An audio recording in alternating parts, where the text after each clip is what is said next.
Way Church of Christ in Springfield. That's where we were yesterday. They had their Bible Institute of Missouri graduation, and two of them graduated, Levi Hicks and John Crawford. We all know Ray Crawford. So John Crawford is his great nephew. And so Ray Crawford did the sermon, and then he mentioned how he was going to retire next week from preaching. And then he gave this mighty sermon, and I'm thinking, like, why are you retiring? Excellent job, but he's going to still preach here and there in different places, so be praying for him. But one of the things I've told these preaching students, especially John and Levi, is that you're going to preach, and not everyone is going to listen to you. And then there's going to be people who will listen to you, they will not agree with you. But you just keep on preaching. You preach when they want it, and you preach when they don't want it. The theme this year is all about selflessness. You cannot separate that from anything in Christianity, even when it comes to rejection. When it comes to ministry and rejection, you have to be selfless. Let me just give you an example of just how, we as a society, we have learned things and how we are, and it makes sense. If someone came to you and said, I have a job for you, we're going to come to the church parking lot, and we're going to scatter plant seeds all over the parking lot. We're going to do it for quite a bit of hours. It'll probably take all day. Oh, and by the way, we're not going to pay you. What do you think about that? What would be your initial thoughts? You'd probably say, well, that doesn't really make sense. What's the purpose of that? Well, just in hopes that we grow something. Now, when it comes to that physical example, it doesn't make sense. We wouldn't do that. But see, that type of thinking, we got to be careful not to bring it over to the spiritual side and say, well, God, you're telling us to go scatter the seed, which is the word of God, and we're going to go scatter it really basically on the parking lot. You're telling us that many people will not listen, and so I'm going to give my energy and my time in giving this seed, and people are just not going to listen. Yeah, you might have those few, but most people won't. And because of that, maybe there's a temptation creeps in, and you start thinking, well, if it's going to be like that, I might as well just not try. All right, I'll just do my spouse or my family members or anything like that, but, that's even if I have time. You think about Isaiah, when he was called to be a prophet. In Isaiah chapter 6, there he was called to be a prophet to the nation, actually nations. He was called to write, and many nations would hear the predictions of their downfall. And God tells him, basically, they're not going to listen to you. And that's why in Isaiah chapter 53, he will ask the rhetorical question, who has believed our report? He says, who has? It's like no one's listening. But you notice that he is writing that question so that others can read and hopefully change their mind. So he's asking the question, he's not complaining, he's doing it for the benefit of others, so that they can know their state. Hey, who has believed our report? You need to read this. This applies to you. You're not listening. So hopefully maybe you'll read it later and change your mind. Paul would come around in the book of Romans, and he would basically quote that, who has believed our report? Because when the gospel was spreading, especially Paul, as he's going out there in the Gentile nations, they're not listening. He goes to the Jews. They're not listening. Now, he did convert people on both sides. Many are in the Gentile world. But he had much rejection. There was a time where they dragged him outside the city limits, and they beat him He looked dead. He probably was dead. Well, that's something to discuss. But either way, they left him for dead. So no matter what, they looked at him. He's dead. And then they left. And then he got up, and what did he do? Did he say, I didn't sign up for this? Don't you know what I used to do? I used to be somebody. And now I am going through this.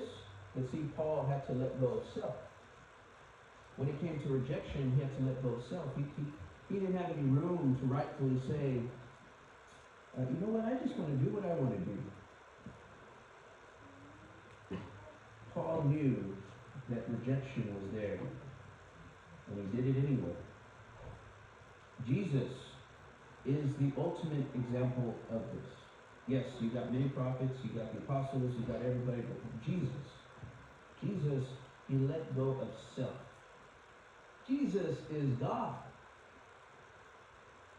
He could have said, you know what? I'm God.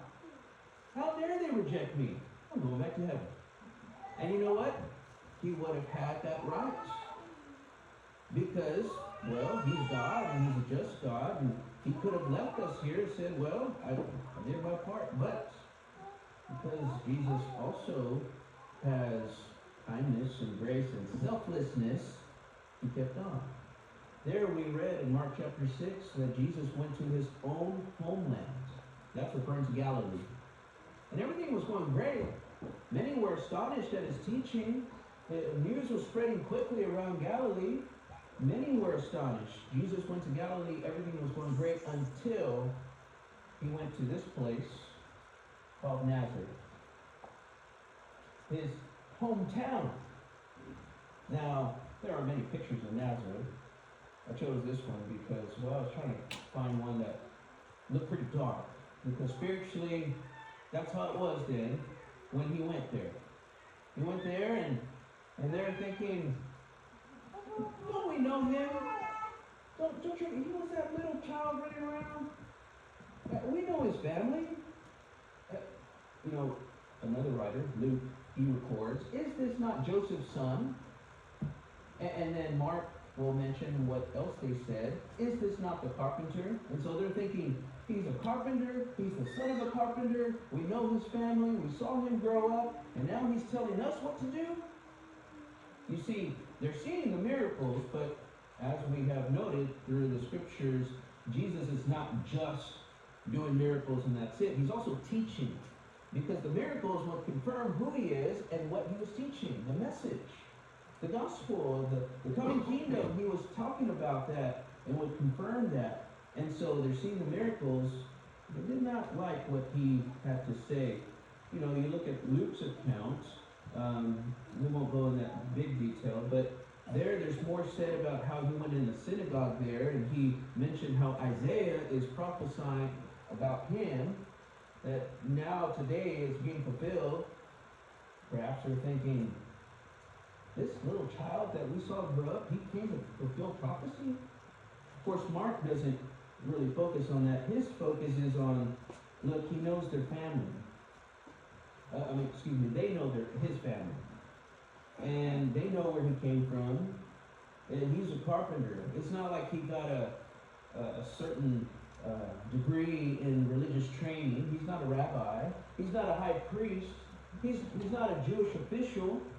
He has no high standing in society. How could he be the one, the Messiah, the one who tells us that we need to get right? They couldn't wrap their minds around how this little boy was now their leader. Mark chapter 6 says that Jesus didn't do any miracles except heal a few sick people. Whatever power they saw, it should have been enough to confirm who he was. It should have been enough to confirm the message that he gave. And it says that they saw his teaching, they heard his teachings, and they heard the great wisdom that came out of his mouth, but they rejected because this Messiah did not fit the criteria that they have conjured up in their minds. They created their own Messiah. Well, Surely the Messiah is going to present himself as this great king or religious leader. I mean, he's going to have this great standing in society, and he's going to be not from here, Nazareth. This is a small little town. Surely he's going to come from somewhere great like Jerusalem. That word offended right there, where they were offended by him. The Greek word that's actually being translated is the Greek word scandalizo, which you get this Latin word, which where we get our English word, you guessed it, scandal. They thought Jesus brought a scandal to them. Well, he's just nothing but a man who's bringing a scandal to us. They were scandalizo, they were offended. Now the Greek definition, it means to put a snare in the way, to cause to stumble. And so in their minds they're thinking, surely he has come to make us stumble. He's come to bring a scandal upon us. Now you know why Jesus could not live there. He could not set up his base there. He would do it in Capernaum, somewhere else. He couldn't be there. So he went preaching in various places, going around in a circuit or a circle. We don't exactly know where the circle is. We can look at where else he traveled and as we go along Mark. But this particular circuit he was doing, either way, he kept on. What about today? Many people in the world, they understand that Jesus has great wisdom. The Muslims, they believe that Jesus was a great man. They believe he's a wise teacher, much to offer, but they do not believe he's the Messiah. They don't believe that he is the Son of God. They don't believe that he is God. Many people in America, they believe Jesus had great power and wisdom. And some even claim to follow him. But like Nazareth, they want the Messiah that they want. They want a Messiah to fit their own expectations. And we must do our part to bring them to the true Jesus, the one that the Bible talks about. Not the Jesus that says you can go do whatever you want and grace will cover you. That's not the Jesus of the Bible. The Jesus here is the one who is warning to get right. Also, think about how Jesus was sinless. Even for those who knew Jesus as a young child, you notice what they did not bring up? They did not bring up, hey, we know him as man, he was a bad child. Man, we had to spank him all over the place. I mean, as a teenager, he was running around in all these revelries and drunken parties. They didn't say anything like that.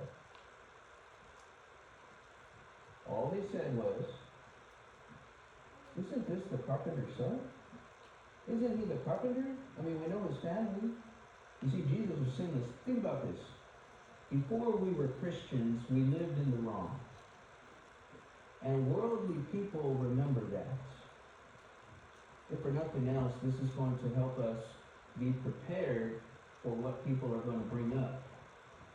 If they brought up the innocent past of Jesus, how much more will people bring up our guilty past? I've had it.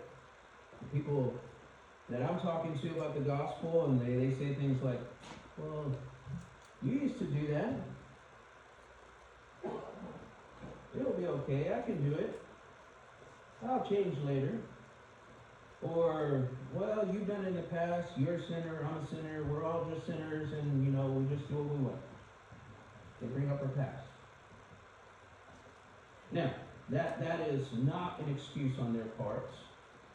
And we gotta try not to let that get to us, and I know it's hard, but we gotta prepare our minds for people who talk that way. People will try to find any excuse not to follow Jesus. Sometimes our own family members will not listen to us. And I know that me bringing this up will hit some of you harder, especially right now. Even I have family members who have passed on without the hope of heaven. They did not do what they should have done. Right now, I have family members who fell away from Christ. I have family members who have not come to Christ. I have many family members like this. I remember a preacher saying one time, it hurts to care this much.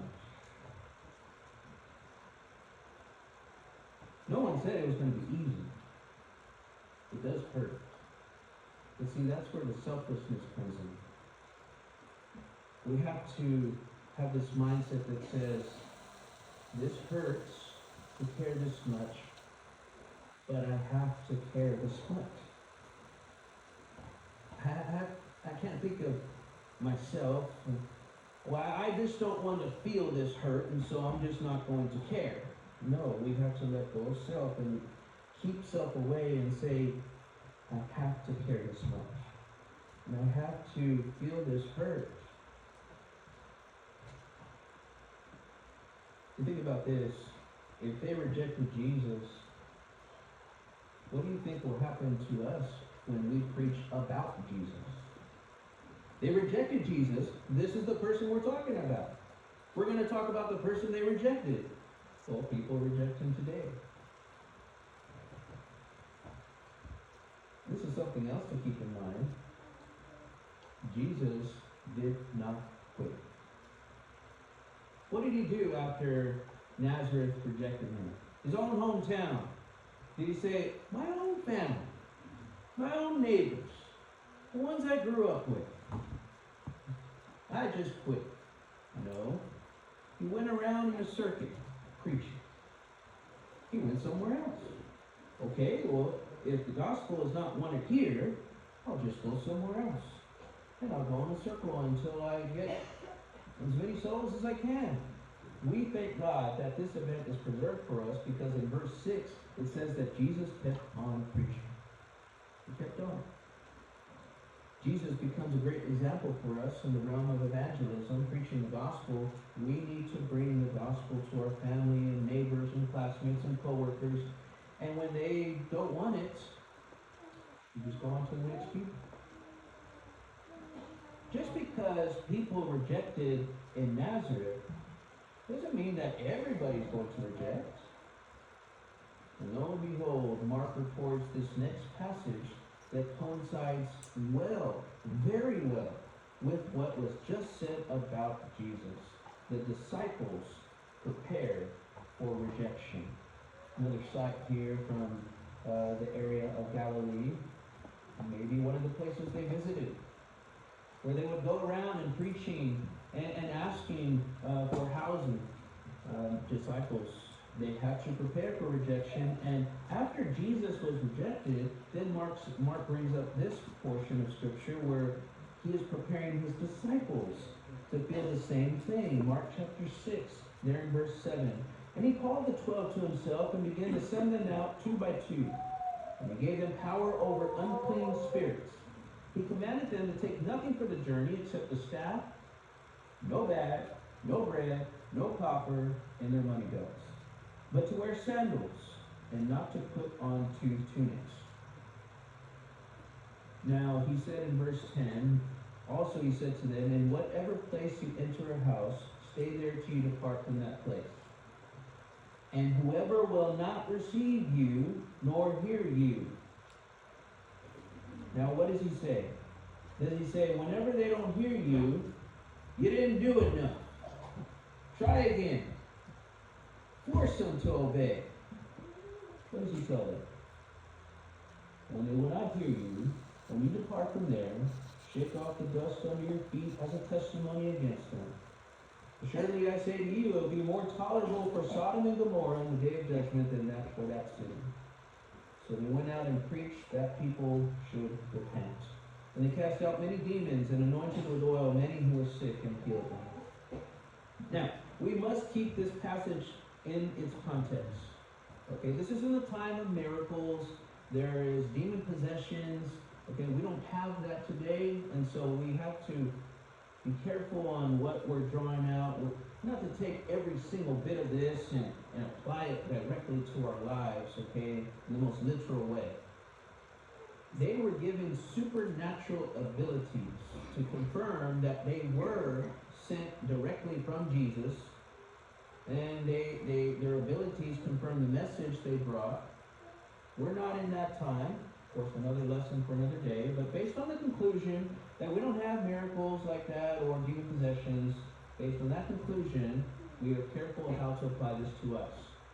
Now, we do have some general principles that are laid out for us that do apply to us. Like the Bible, God, through the Bible, calls everybody to be disciples. And for us who have decided to heed that calling, we are also given the Great Commission, and that is to preach the gospel to every creature. That's what they did in Acts chapter 8. They went everywhere preaching the word. Now, for disciples today, will everybody listen to us? And the answer is no.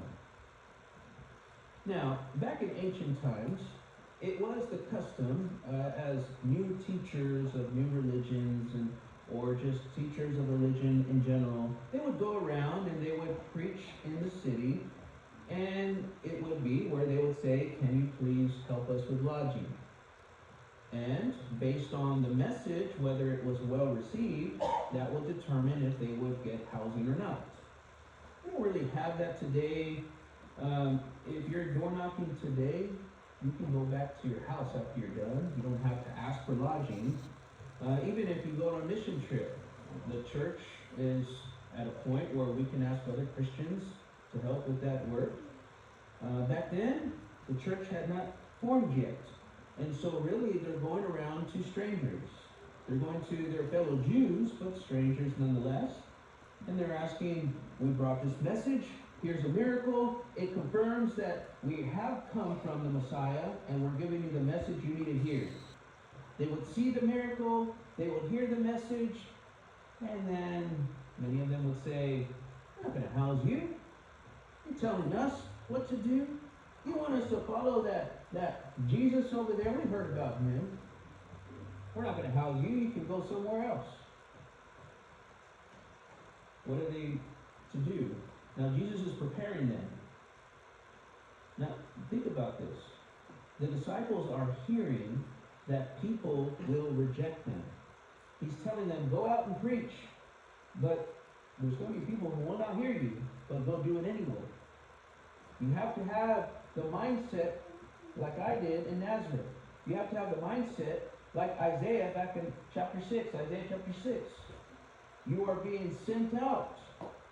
People will reject, but let go of your selfish wants and your selfishness and just go do it. Because when they hear the message, you've done your part. You shake the dust off your feet, and when they see you do that, they know exactly what that means. That means that you are leaving them knowing that they are wrong before God.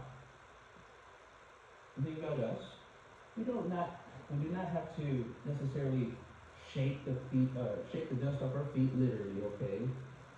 People may not understand what we're doing, but back then they did. If we do it today, they might look at us crazy. The point that Jesus is making is, you leave with them understanding that they are still in the wrong. When we're door knocking or when we're studying with someone and they reject and they don't want it, it is not the time to say, "Oh, okay, well, God be with you. May God bless this house, and may God, protect you for the rest of your days." We have no room to say things like that. Now, I'm not saying to be mean, but we're going to, out of our love, tell them the truth. Okay, well, I won't bother you anymore, but if you change your mind, there's coming a day where there's judgment coming, and you're not right. But I pray that you come to the truth. You say it your own way, but you have to leave them with the mindset, the thinking they're not right. They need to come back to the truth, or they need to come to the truth. As we knock doors, as we talk to our neighbors and talk to anyone, we will have people reject, but just like the disciples, we're going to move on. Now, we don't have the ability of miracles to bend the laws of nature, but we still have the power of God within our hands. message. The power is in the gospel. And if they don't heed this power, then it is not going to be good for them when judgment comes. Also, Jesus told them not to take much physical necessities. They have to put their trust in God, that people out there would provide. Notice there in verse 10, in whatever place you enter a house, stay there till you depart from that place. From the contrast of verse 11 and 10 tells us what? Verse 10 tells us that there would be people who would accept. They would obey. You see that? In verse 11, more is said about those who would reject, but verse 10 is about those who would. They would accept. When you come to a place where they will accept, you stay there for a while. Why? Because more times you're going to be rejected, and so when you finally have someone who accepts it, you might need to stay there a while. We as Christians, we're taught to take care of each other. We got the providence of God. We got our own abilities to work, and other factors that plan and how God takes care of us. We don't need to have, different gimmicks or different other things outside of the Bible in order to help people come to the truth. We just need to show them plainly what does the Bible say. And that's what you've been learning in the Bible class. Jan's did a great job. Those pamphlets, another tool we can use to show them the scriptures very plain. Okay, here's the verse. Based on this verse, what is the answer? Yes or no? It's that simple. Go to the next time. The Bible's going to speak for itself. You just show them Acts chapter 2. Okay, let's just go down Acts chapter 2. What does it say? What does that say? What does that mean for you? What does that mean for you? You're just showing them what does the Bible say. But it's interesting how Mark brings this up, but there is also John the Baptist who is rejected. So it's like Mark brings these rejections together, and they all work very well together. Now, verses 7 through 13, he was talking about the disciples. That's actually not done yet. The narrative is not done. But before we get the conclusion of that, Mark is going to insert this about John the Baptist, and he has much to say about it. And I will let you to read that on your own. It is a well-known for many of us. For John the Baptist, he is beheaded because, he was preaching. And so the disciples were preaching for people to repent. Before we know about them, we come to John the Baptist, who went to a specific individual and asked him to repent for the sinful marriage that he was in. Now, this person that he went to was a king, a puppet king, but a king nonetheless, King Herod. And he came to him and basically said, it is unlawful for you to have your brother's wife. People didn't like that. And this is supposedly the place where he was executed for preaching. His head was made display for everybody. I want you to think about this. Ask yourself, if you knew it was likely, the chances were high, that you would die by the hands of the government, if you preached the gospel, would you still do it?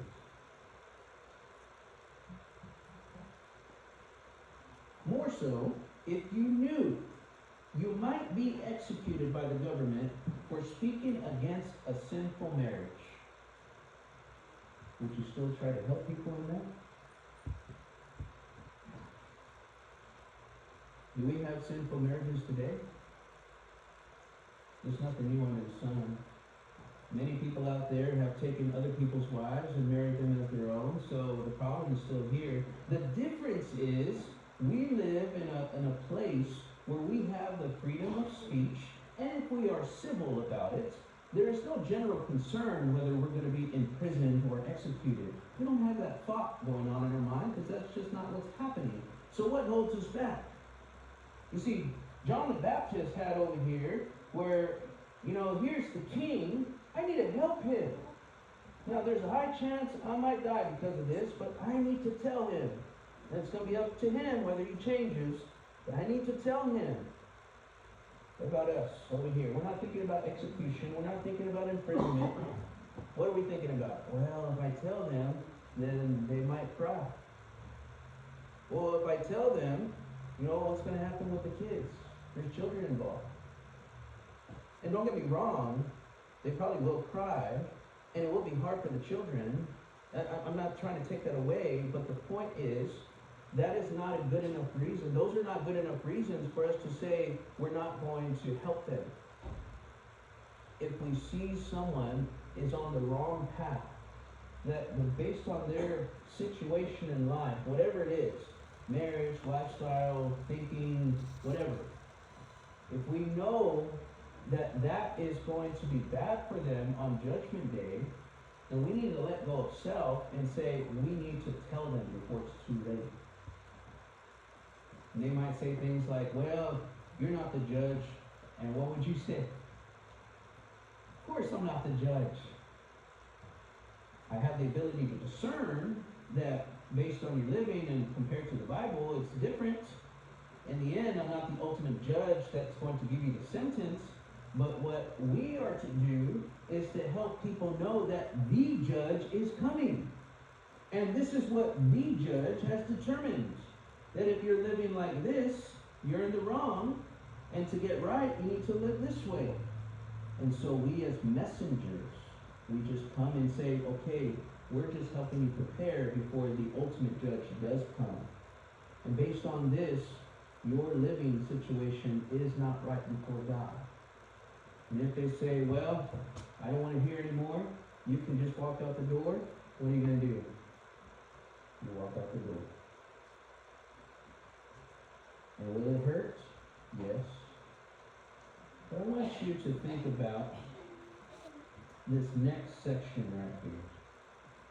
In verses 30 through 32. Then the apostles gathered to Jesus and told him all things, both what they had done and what they had taught. And he said to them, come aside by yourselves to a deserted place and rest a while. For there were many coming and going, and they did not even have time to eat. So they departed to a deserted place in the boat by themselves. This is where the passage really just speaks for itself.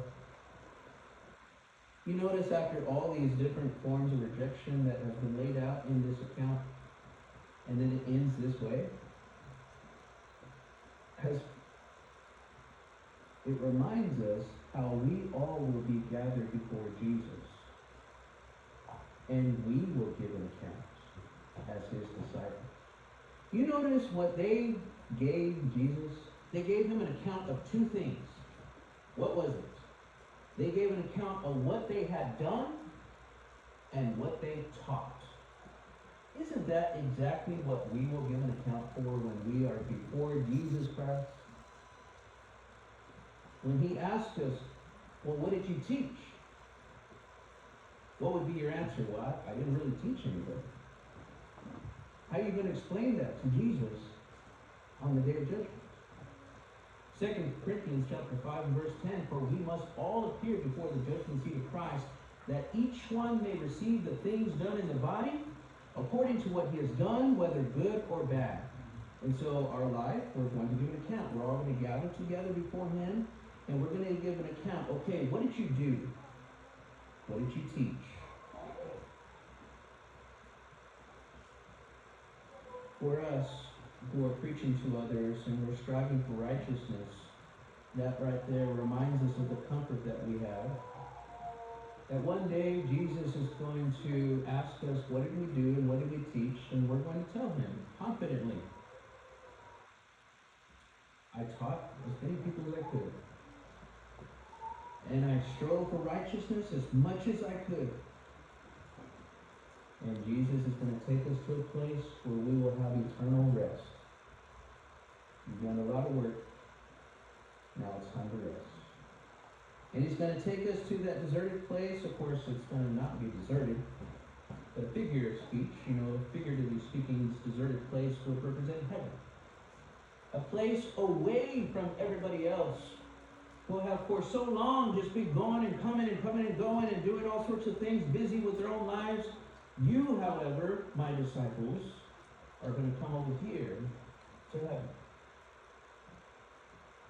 This is also motivation for us to help people get to that rest. You think about your family members, and then you think about what was just brought up. Don't you want your family members and your friends and your neighbors to all experience that eternal day where with Jesus? Or does selfishness creep in and say, well, as long as I'm okay, I don't know about everybody else, but at least I'm ready for the day. Well, someone else will preach to them. They really want to know the truth, fine, but as long as I'm okay. But if you have that attitude, are you really okay? Would you be really okay? If you say, well, as long as I'm okay, I don't have to preach. If you're not telling people about the gospel, you're not okay. You have to tell people. You have to let go of self. You have to help people.